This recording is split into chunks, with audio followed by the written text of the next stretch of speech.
No a co? A chceme vypočítat stranu. Hejbej se. Ne. Trochu víc tam. No, dobrý.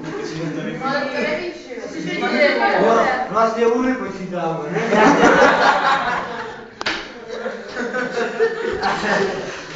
Tak známe stranu A stranu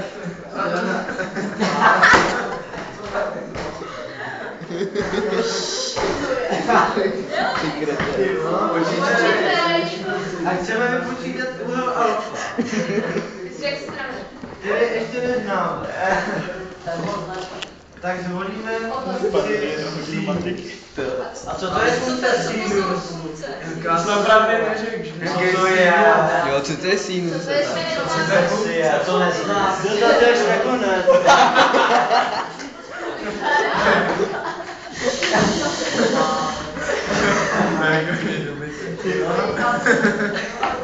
To máš otazník. Co to znáš? Nemáš palku.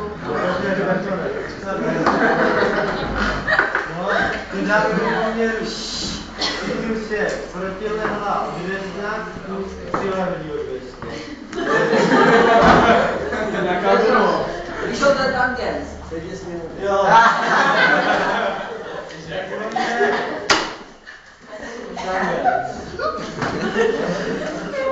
Alfa lomeno beta.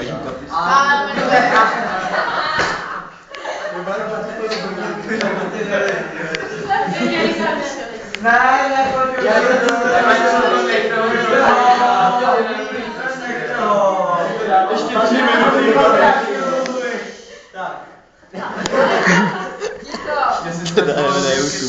Tak dáme na poměru, dejme tomu, že strana A bude mít 6 cm a strana B 2 cm. Tak.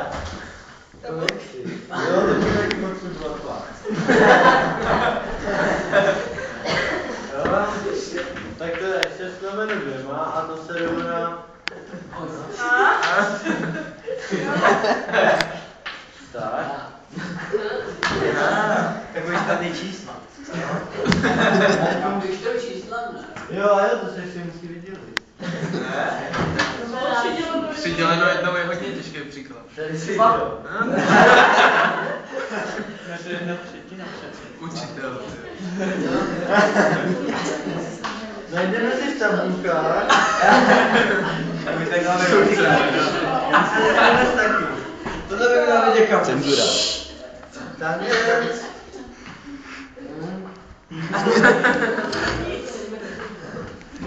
Co to tady bylo? 30.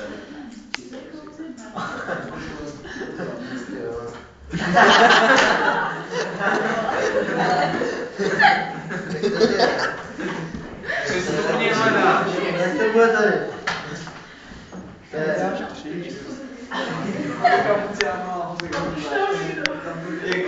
To by měl... To je 71 stupňů a 30 minut. A jak na to přišel? To je naše tabulka.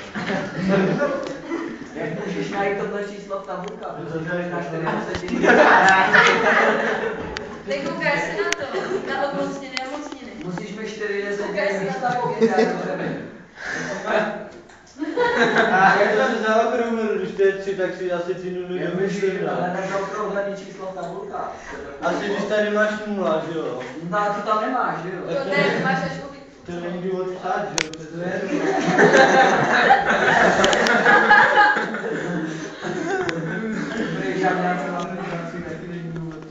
71 stupňů a 30 minut. A nemá to být žádná co. Ale neřeš to. Tak. Nám chceš tedy, že alfa je 71. A proč ne? No tak, že bude Ty jdem Taky nenahrávej mě.